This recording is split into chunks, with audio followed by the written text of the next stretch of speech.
One of the biggest reasons that women are embracing feminism is not because they hate men.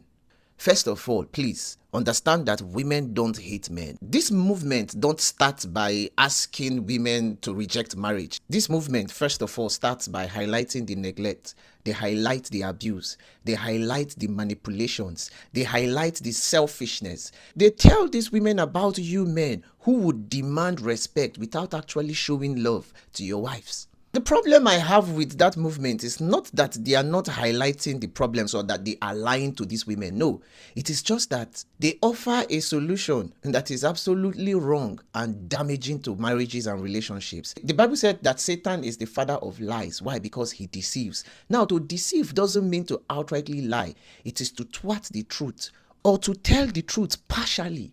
Like you omit some things. And you see, when Satan said, "You shall not surely die. If you eat this fruit, you will know between good and evil." Everything Satan said was truth. If you look at the scripture, he said, "You shall not surely die." And this is where he deceived, because he knew that eating that fruit doesn't mean that they would drop dead immediately, but that death was first of all spiritual before even physical. But that's another conversation. So this movement, they try to deceive our women. And there would have not been any deception in the first place if you men were actually behaving right. A lot of you men are quick to blame these women or accuse them of not wanting leadership, without actually telling yourself the truth that this type of leadership that these women are fighting against, are they actually wrong? Is leadership supposed to be controlling? Is it supposed to be intimidating? Is it supposed to be about entitlement?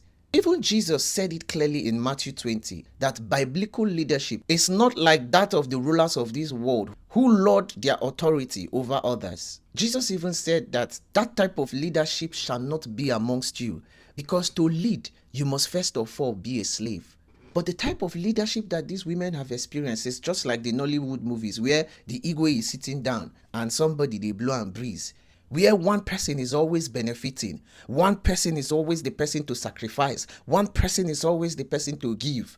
Now, outside of marriage, I hope that we know that these things also happen, where you look at relationships and you see that only one person is benefiting. When the biblical leadership clearly states that it is the leader who is the man that is first to serve. He is first to sacrifice. He is the first to protect and the first to carry the burdens of that home, just like Jesus Christ actually sacrificed his own life for the church. And Jesus never even demanded anything from his bride or his church. In fact, he gave by laying down his own life for her.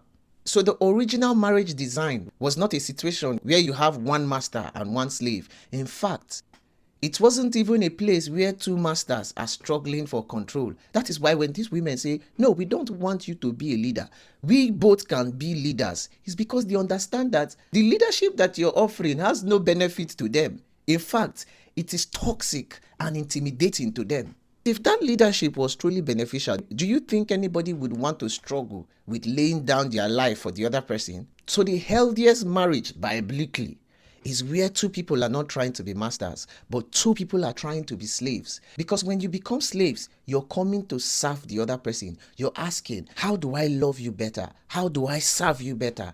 Instead of, what am I going to get from this person? So if your idea of leadership is simply you being the boss, while your wife will just become the otondo, don't be surprised that these women would always reject that leadership. Or don't say, "Oh, marriages are failing because these women are rebelling leadership in home."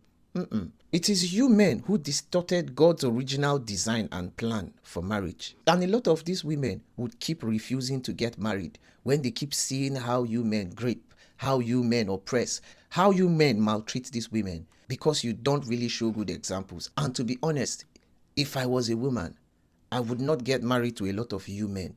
I would never want to be under your control. Never.